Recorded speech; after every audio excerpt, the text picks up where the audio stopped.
35 feet na Christmas tree sa Padre Garcia, Batangas, pinalibutan ng daan-daang parol.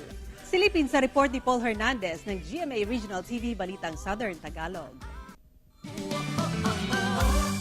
Mas pinasigla ang gabi sa bayan ng Padre Garcia, Batangas nang pailawan sa harap ng Municipal Hall ang tinatayang 35 talampakang Christmas tree na star ng kanilang Christmas display. Tad-tad ng makukulay na parol ang bumuo sa kanilang centerpiece. Pinagdikit-dikit, pinagbuklod-buklod na tanda raw na nagkakaisang pamilya na siya ring tema ng kanilang Christmas pailaw. May mga pagkain din sa labas kung habol naman ay food trip. Gabi-gabing mapapasyalan ng Christmas installation na magtatagal hanggang sa unang linggo ng Enero.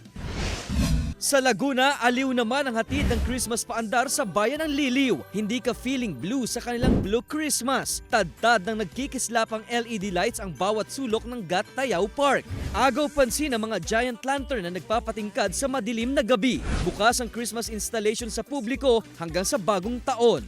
Mula sa GMA Regional TV Balitang Southern Tagalog, Paul Hernandez nagbabalita para sa GMA Integrated News.